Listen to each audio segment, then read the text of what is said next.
हमें अपने पेरेंट्स, हमें अपने टीचर्स की सजेशन को अपोज करना चाहिए अपने आप को प्रूव करने के लिए? नहीं, व्हाई नॉट पूछने का मतलब ये नहीं कि आप अपोज कर रहे हैं। आप जानना चाहते हैं, आप अपनी क्यूरियोसिटी पूरा करना चाहते हैं। देखिए, इंसान के शरीर पर जो स्कार जितने ज्यादा लगे हुए हैं, जिसको देखोगे, इसका मतलब समझना चाहिए उतना ही बहादुर इंसान है वो। Failure always teaches us. Failure should not be taken as a defeat. आज के ज़माने में जो हमारी पीढ़ी के लोग हैं, जब वो मार्केट में जाएंगे और उन्हें वाई नॉट का सवाल फेस करना पड़े, तो आपके हिसाब से क्या है जो आप सोचते हैं कि ज़रूरी होना चाहिए आजकल के लोगों में, जो वो इस सवाल का वापस जवाब दे? When you want to do something, आप सोचते हैं कि ज़रूरी होना चाहिए आजकल के लोगों में, जो वो इस सवाल का वापस जवाब दे? when you want to do something, you want to succeed in something, keep trying, keep trying. Don't take no for an answer. That's what I'm saying. क्योंकि जिंदगी में हार तभी होती है जब आप उसको एक्सेप्ट कर लेते हैं, और वरना हार नहीं होती।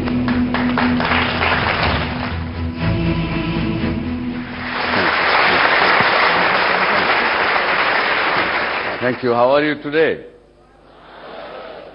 अभी पिछले दिनों मेरे पास किसी ने बड़ी गुस्से वाली चिट्ठी लिखी, दर्शक ने। उन्होंने लिखा, क्योंकि पीछे एक शो आया था मेरा, उस पे हमने टॉपिक डिस्कस किया था, आप ये समझें कि आपके पास केवल 24 घंटे की जिंदगी बाकी है, तो क्या करेंगे आप? एक क्वेश्चन, अटपटा क्वेश्चन था ये, कि भाई अच्छे भले आदमी से आप पूछ रहे हो कि यार तुम्हारी जिंदगी के अब केवल 24 घंटे बचे हैं। इसी तरह की इस कड़ी में उन्होंने कहा कि आप ये तो नेगेटिव बात कर रहे हैं, ये क्यों सोचें? हम तो ये सोचेंगे कि जी जिंदगी का आज पहला दिन है। ये पॉजिटिव सोच है उनके हिसाब से। तो मेरा ऐसा मानना है कि पॉजिटिव सोच आज जिंदगी का पहला दिन है, इससे नहीं आएगी। नेगेटिविटी को कैसे आप नकार सकें? आज स्टूडेंट्स हैं, आप मान लीजिए आप लॉ कर रहे हैं, यहां किसी से पूछो भाई लॉ क्यों कर रहे हो आप, इंजीनियरिंग क्यों नहीं कर रहे? भाई मेरा दोस्त जा रहा था उसी में लॉ करने, तो मैं भी आ गया। या मेरे फादर ने कहा कि नहीं एमबीए करना जरूरी, आपने कहा नहीं मैं तो इंजीनियरिंग करना चाहता हूं, पिताजी ने मना कर दिया। बोले यार वो इंजीनियरिंग किए हुए लोग ऐसे ही घूमते रहते हैं बिना नौकरी के।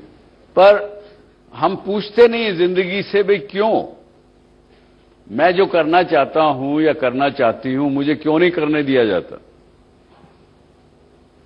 तो आज का विषय यही है कि क्यों नहीं।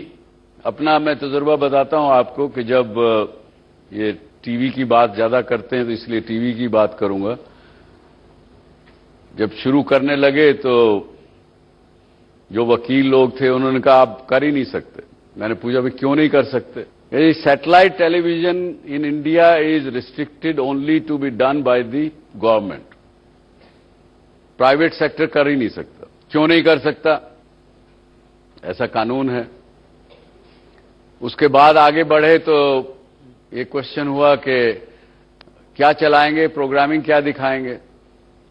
प्रोग्राम तो हम दिखाएंगे, सब फिल्में दिखाएंगे, उनके गाने दिखाएंगे, कुछ और कार्यक्रम बनाएंगे। तो उनका आईपीआर ठीक नहीं है, प्रोड्यूसर ने अनाप शनाप राइट्स लिख के दे दिए हैं, किसी के पास है नहीं।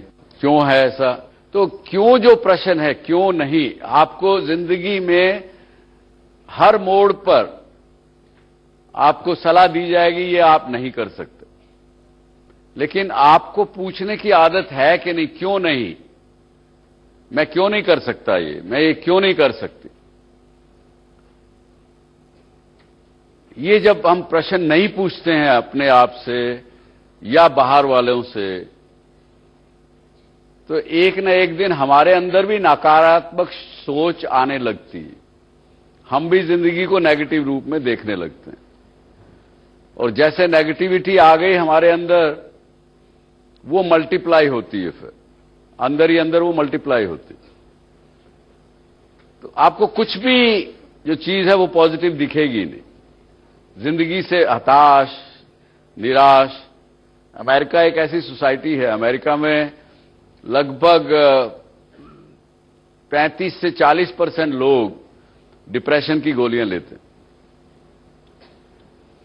और depression starts only with negativity.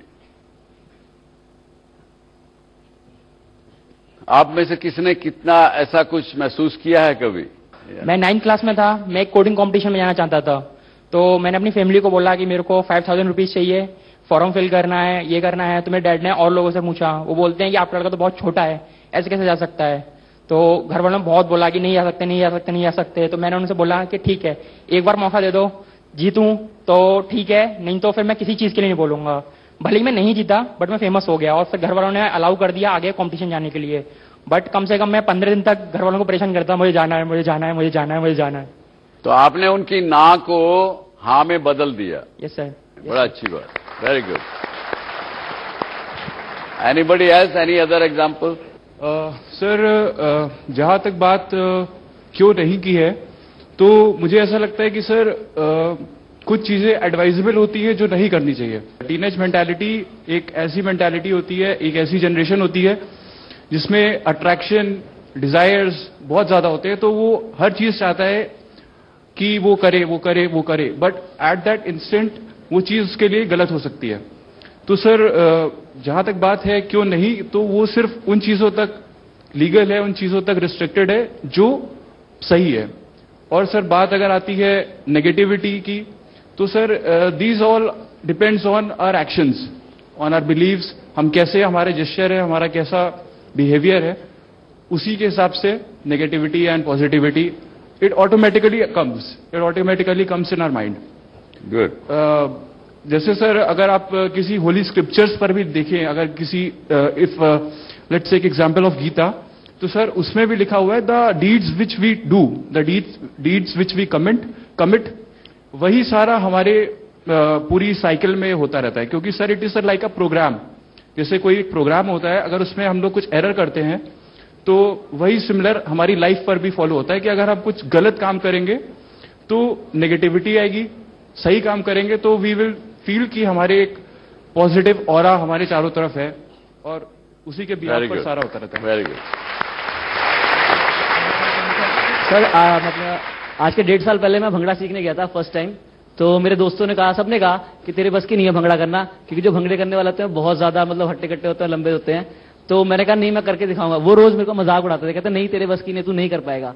और सर इस साल मैंने जनवरी में इंडिया को रिप्रेजेंट किया। बहुत अच्छे। yes. और सर मोरओवर मैं उत्तर प्रदेश का था, तो मुझे कहते तू नहीं कर पाएगा। और इस साल मैंने अपने आप को मतलब मैंने इंडिया को रिप्रेजेंट किया भंगड़े में, ओमान जाके Muscat. Very good, very good. तो जब मैं बहुत छोटी थी, आई थिंक स्टैंडर्ड 1 और 2, मुझे तो अभी भी छोटी नजर आ रही है। तो यहाँ से थोड़ी सी बड़ी हो गई हूँ। तब सर मैंने पेरेंट्स को बोला दैट पापा I am interested in singing, मुझे म्यूजिक क्लास ज्वाइन करा दो। तब मेरे फैमिली वर लाइक कि नहीं क्या करोगे आप, पढ़ाई में डिस्ट्रैक्शन आएगा, आप म्यूजिक क्लास जाकर क्या करोगे। नहीं कराया 5, 6, 7, 8, 9, 10 नहीं जाने दिया मुझे। स्टैंडर्ड 11th में क्या हुआ that there was a program in my father's camp, he is in defence. तो उनकी जो सिंगर थी, सारा मैनेजमेंट उनके अंडर था। तो शी वाज लाइक वो नहीं आ पाई। तो मैंने बोला पापा क्या मैं एक बार ट्राई कर लूं। उन्होंने बोला ठीक है।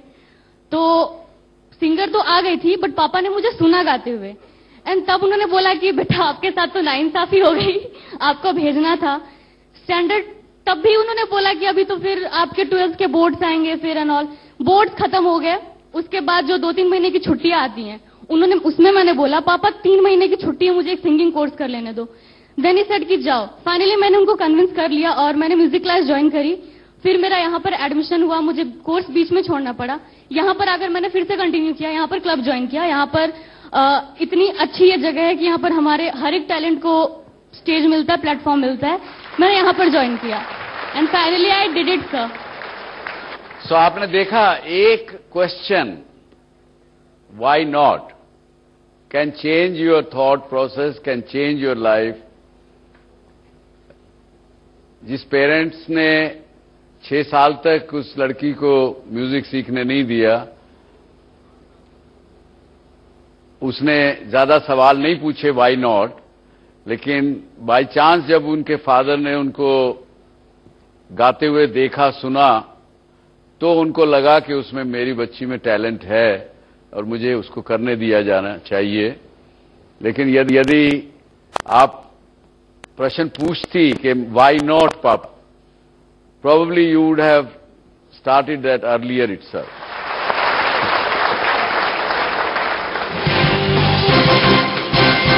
इंसान के शरीर पर जो स्कार जितने ज्यादा लगे हुए हैं जिसको देखोगे, इसका मतलब समझना चाहिए उतना ही बहादुर इंसान है वो। Failure always teaches us, failure should not be taken as a defeat. Sir, we as a human being have a small lifespan here, and it is also said by our parents that you have to work hard, otherwise you will remain back with the generation which is coming on. Like if I stay today with my hobbies, I want to improve my talent. The people who are before me, like my next generation, like 3-4 years, juniors are there, they will come and supersede me. So sir, how can I enhance my talent when so much competition is there in the workplace, so much competition is there in our job scenario? Yeah, if you manage your time well, there is nothing that you cannot do it. You can pursue your career, you can pursue your hobbies, still you can sharpen your talents, your faculties, your everything. जिंदगी में एक principal आप याद रखिएगा सभी, जो आदमी ये कहता है अच्छा कल कर लेंगे, tomorrow never comes. It never comes. क्योंकि आज आपने कहा अच्छा कल कर लेंगे, जब कल आया तो फिर बोलेंगे कल कर लेंगे, तो कल तो आता ही नहीं ना, आप पीछे भागते रहो उसके, कल कभी नहीं आएगा।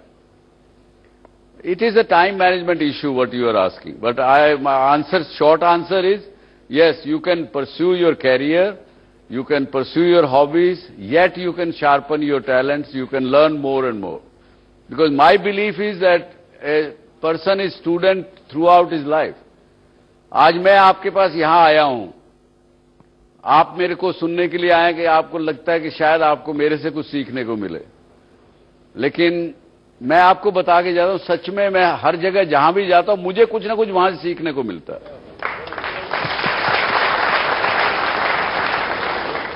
Sir, the reservation system says, why the reservation system says no to the desire of the talented students? Why not stop reservation?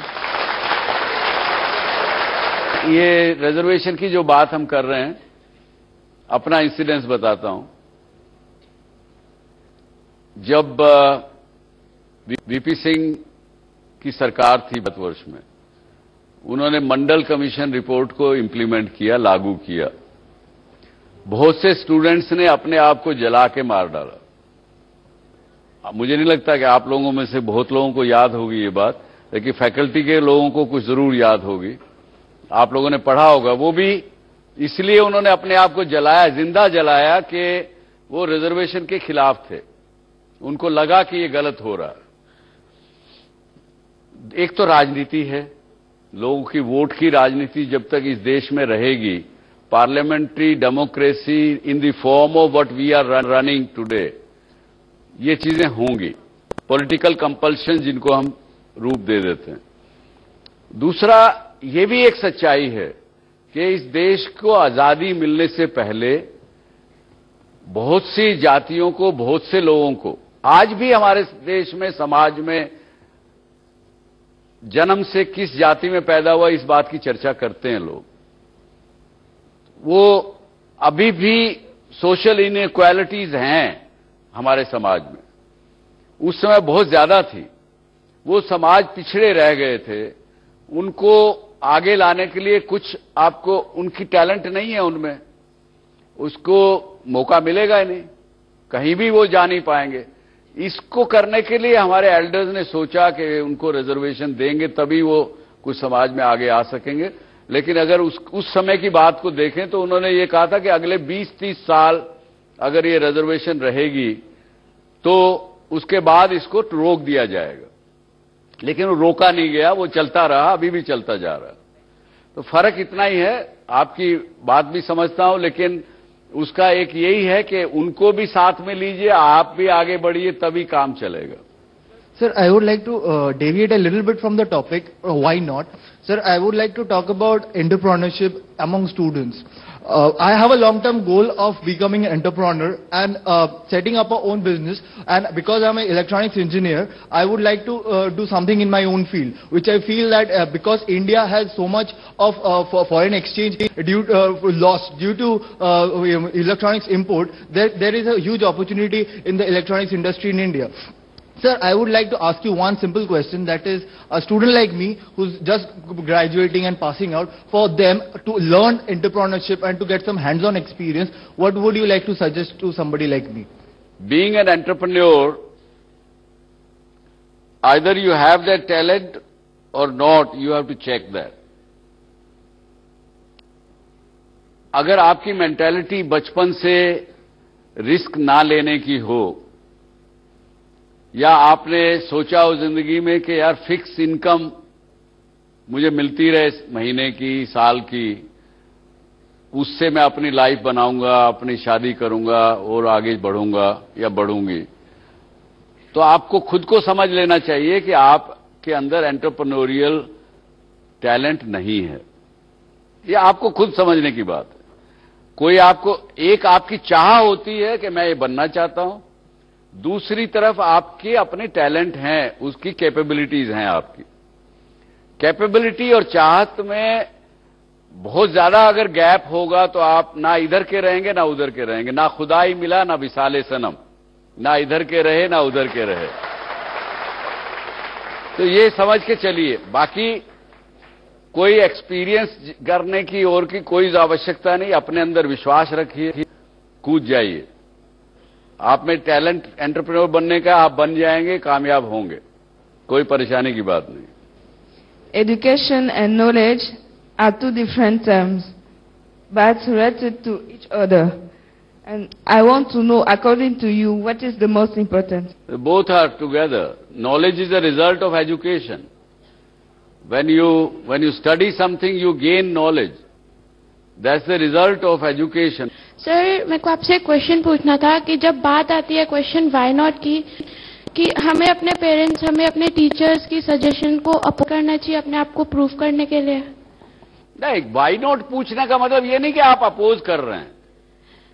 आप जानना चाहते हैं, आप अपनी क्यूरियोसिटी पूरा करना चाहते हैं। सर, जब आप पूछेंगे कि जी मैं ये काम करने को आपके पेरेंट्स ने मना किया, टीचर ने मना किया, आप उनसे पूछते हैं why not, they may give you valid reason, you may get convince कि यस ये चीज नहीं करनी चाहिए। और otherwise you should have so much conviction कि आप उनको कन्विंस कर सको कि यहां ये करने जैसी चीज है। सर, व्हाट इफ अगर हम लोग रॉन्ग प्रूफ होते हैं, आई मीन कि अगर तो क्या हो गया, उससे सीखेंगे ना आप कुछ ना कुछ।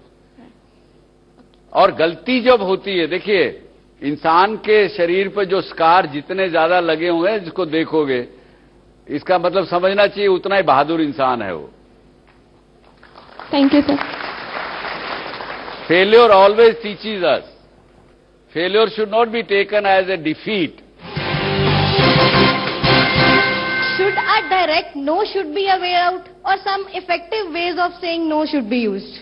There are many ways. अगर मेरे को मेरा बेटा या बेटी को इस बात को पूछते हैं और मुझे ना करना है, तो मैं उनको कहूंगा, शायद मैं उनको कहूंगा कि there is another way to look at it, why don't you look at this way. बहुत ज्यादातर मैंने लोगों को देखा है, वो उसको उनको ना करो, अच्छा ठीक है, वो करके बैठ जाते हैं। बल्कि मैं उनसे कहता हूं कि आप ना का जवाब उल्टा पूछते क्यों नहीं हो। सर, मैं आपसे एक बहुत सामने देखा हुआ घटना मैं बताना चाहूंगा।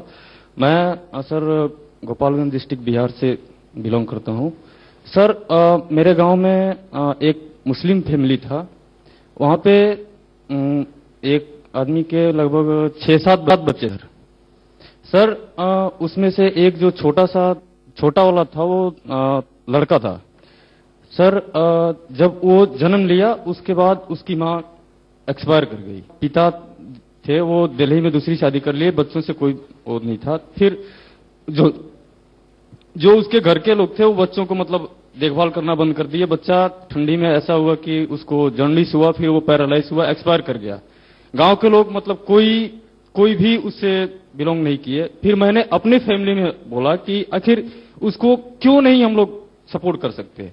सबने ये बोला कि वो दूसरे कास्ट से है। मैंने बोला कि ये सब ढोंग है। फिर जो मेरे फ्रेंड सर्कल के लोग थे वो बोले कि भाई अगर तुम इसको मानते हो तो तुम एक ब्राह्मण परिवार से हो, तुम अपना जनेऊ तोड़ के फेंक दो। मैंने बोला कि नहीं, ऐसा नहीं होगा, क्यों नहीं हम उसको सपोर्ट कर सकते। ये सवाल तो भैया पूरे देश के सामने है। क्यों नहीं हम जाति के आधार पर अपने आप को बांटे हुए हैं। सर आपने अभी रिजर्वेशन पे थोड़ा सा अपना सुझाव दिया।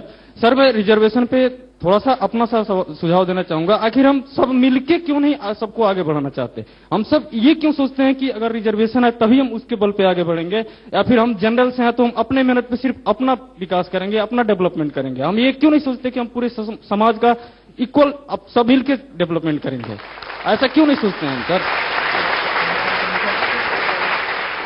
इसका जवाब एक ही है, क्योंकि हम लोग इतने सैकड़ों वर्षों की गुलामी में रहे, इतना कुछ सहा, उसके कारण से हम लोग से केवल मेरा क्या, मेरे परिवार का क्या, मेरी जाति का क्या, वहां तक सिमट के रह गए हैं। हम कहने वाले लोग समाज में कितने मिलते हैं। जब भी हम बात करते हैं तो हम कहते हैं मैंने ये किया, मैं ये करूंगी, मैं ये हूंगा, मुझे ये बनना है, मुझे अपने परिवार का ये करना है। हम लोग उसमें स्वार्थ में घुस गए, इसलिए हमने ये नहीं किया। इसलिए आपकी जो पीड़ा है ये आपको नजर आ रही है। दूसरा बात आपका हम ये कहेंगे, आप जो कह रहे हैं कि मैं अकेला पड़ गया, काम तो भैया अकेला ही करता है। आप अगर अकेले उस गांव में अपनी ब्राह्मण जाति से लड़ पड़ते और आप में अपनी हिम्मत दिखाते, ज्यादा से ज्यादा वो क्या करते, आपको जाति के बाहर कर देते। आप अपना कोशिश करेंगे तो एक अकेला ही चल सकता है, अकेला आदमी बदल सकता है। आप लोग अगर सब लोग लगेंगे तो इसका हल निकलेगा जरूर। पर हम लोग हमेशा सोच लेते हैं कि इस शो में सुभाष चंद्र बात करो, शायद वो ठीक कर दे या कोई और ठीक कर दे। हम नहीं करना चाहते खुद, हम दूसरे से चाहते हैं कि वो दूसरा कोई आके कर दे। जब तक ये बात समाज में रहेगी, हम खुद अपना कदम एक आगे नहीं बढ़ाएंगे तो ये समाज में जो ऐसी चीजें हैं वो होती रहेंगी। सर मैं उसी पर्सन का आंसर देना चाहती हूँ, रिजर्वेशन 1। सर 4 पंक्तियां हैं बस, उसके लिए शायद वो समझ जाएगा। विचार लो कि मृत्यु होना, I am also Sharma, but still मैं आपको बताना चाहती हूँ। पहली बात तो जो आपने कहा कि जनेऊ तोड़ने के लिए, तो वो जनेऊ आप तोड़ सकते थे अगर आपको सच्ची में पीड़ा थी। अगर if you don't believe in that casteism, you can break that. तो इसके लिए मैं, और इनिशिएशन एक पर्सन से होता है, जैसे कि सर ने बोला, नरेंद्र मोदी ने इनिशिएट किया, पूरी पब्लिक आज उनके साथ है। तो 4 पंक्तियों के साथ मैं इसमें बोलना चाहूंगी। विचार लो कि मृत्यु होना, मृत्यु से डरो कभी, मरो परंतु यो मरो की याद जो करे सभी। यही पशु प्रवृत्ति है कि आप ही चरे, वही मनुष्य है कि जो मनुष्य के लिए मरे, वही मनुष्य है कि जो मनुष्य के लिए मरे। I am really happy. I would like you to come here. Stand with me. Yes. Ashima Sharma. Ashima, देखिए मेरा आज मैं दर्शकों से आपको रूबरू कराना चाहता हूं जो घर में बैठ के ये कार्यक्रम देख रहे हैं।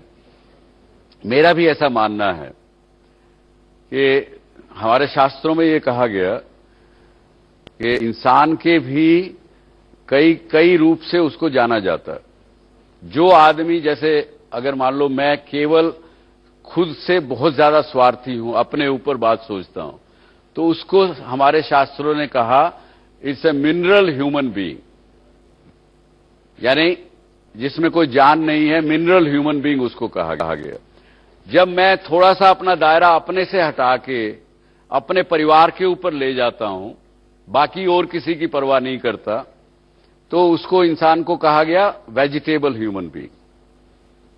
तीसरा, इंसान जिसने ये सोचा कि चलो मैं अपने समाज या अपनी जाति या अपनी शहर या उसको वहां तक चला गया, उसकी सोच बढ़ाई, उसको कहा गया एनिमल ह्यूमन बीइंग। फिर उसके बाद जो नेक्स्ट एवोल्यूशन इंसान का हुआ, उस एवोल्यूशन में जो इंसान सोचे कि सबका भला हो, पूरे इंसानों का भला हो, पूरे देश के वर्ल्ड के लोगों का भला हो, उसको ह्यूमन बीइंग कहा गया। और उससे बड़ी ऊपर अवस्था आई जिसको बियॉन्ड ह्यूमन बीइंग कहा गया, उसको जो मनुष्यों की नहीं, एवरी बीइंग की, वो चाहे वेजिटेबल हो, चाहे एनिमल्स हो, चाहे कोई हो, सबका भला चाहता, जो कि मैं समझता हूं हमारे इस देश की संस्कृति है कि सबका कल्याण हो। तो आप आपने जो बात कही, ये कहां तक आप समझती हैं कि आज के युग में प्रैक्टिकल है? प्रैक्टिकलनेस हर किसी में होती है sir. Practical is everyone, because ये ऐसा टाइम है कि we should be practical, but sometimes it comes about emotions, feelings. तब हमें सोचना पड़ता है कि yes, we have to go for that incident, कि हमें उसके लिए इमोशनल होना चाहिए। जो मेरी लाइन्स थी कि मनुष्य मनुष्य को समझे, चाहे वो इंसान कोई भी जाति हो, मीन्स चाहे हिंदू, मुस्लिम, सिख, ईसाई, कास्टिज्म छोड़ देनी चाहिए मेरे हिसाब से तो पहली बात। But the thing is that कि we have to think for other person. हम अपने बारे में तो सोचते हैं, बट हमें दूसरों के बारे में भी सोचना चाहिए। आपसे और सवाल पूछता हूं, दूसरी जाति का एक आदमी आके आपको थप्पड़ मारता है, इसलिए मारता है कि आप उसकी जाति की विश्वास नहीं करते हो, कुछ करते हो, उसमें आप क्या करोगे? उस स्थिति में क्या करोगे? अगर वो सही है, मेरा मानना यह है कि अगर वो सही है, अगर मैंने सही में उसके कास्ट का विरोध किया है और मैं गलत हूं उस पॉइंट पे, और अगर वो मुझे मारता है तो I should accept that. But आज के जमाने में मैं उसको मार दूंगी उल्टा कि हाँ ठीक है, बट उसको एक्सेप्ट करना वो person to person sir depend करता है कि उसकी मेंटालिटी क्या है। वो पर्सन बेयर कर सकता है उस चीज को या नहीं कर सकता। अगर मेरे को समझ आ गई उसकी बात कि हाँ ही वॉज राइट और शी वॉज राइट, तो मैं एक्सेप्ट कर लूंगी। With that, thank you very much coming on DSC show. All the best. Yes Sir, I would like to say that today's generation is quite quick-tempered. They get provoked very easily. The situation sometimes becomes that the child or the youngster make an suicide attempt. So should a direct no should be a way out, or some effective ways of saying no should be used? There are many ways. अगर मेरे को मेरा बेटा या बेटी को इस बात को पूछते हैं और मुझे ना करना है, तो मैं उनको कहूंगा शायद कि मैं उनको कहूंगा कि there is another way to look at it. Why don't you look at this way and then decide for yourself? मैंने ना भी नहीं कहा, लेकिन ना कह भी दिया. So the situation and that's an honest reply to as a father. क्योंकि जिंदगी में हर चीज को देखने के अलग अलग नजरिए होते हैं और होने चाहिए। हर चीज का अलग पहलू होता है, लेकिन यह है कि हम लोग देखना नहीं चाहते उसको, इसलिए समस्या आती है। If you as a youngster, जैसे आपने कहा कि youth is very impatient, they don't want to hear no etcetera, मुझे भी तो ऐसा एक्सपीरियंस नहीं है। मैंने तो देखा है कि आजकल की पीढ़ी, आप लोग माफ करना मुझे गुस्सा हो गए आप, लेकिन बहुत ज्यादातर मैंने लोगों को देखा है, वो उसको उनको ना करो, अच्छा ठीक है, वो करके बैठ जाते हैं। बल्कि मैं उनसे कहता हूं कि आप ना का जवाब उल्टा पूछते नहीं हो। Why your curiosity is not there? क्योंकि जब कई बार हमारे पास नॉलेज की कमी होती है और हम दूसरे किसी से पूछते हैं, उसको सोचते हैं कि ये नॉलेजेबल आदमी है या नॉलेजेबल औरत है, हम उनसे पूछ के उनकी गलत बात को भी स्वीकार करके बैठ जाते हैं, क्योंकि ज्यादा मेहनत करने से डर लगता है, कोशिश करने से। आप सवाल पूछना लोगों ने बंद कर दिया है, व्हाई नॉट?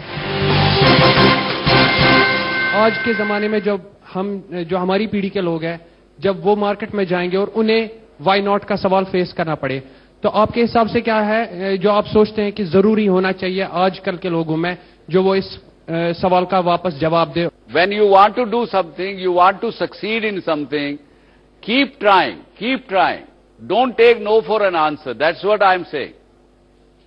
क्योंकि जिंदगी में हार तभी होती है जब आप उसको एक्सेप्ट कर लेते हैं, और वरना हार नहीं होती।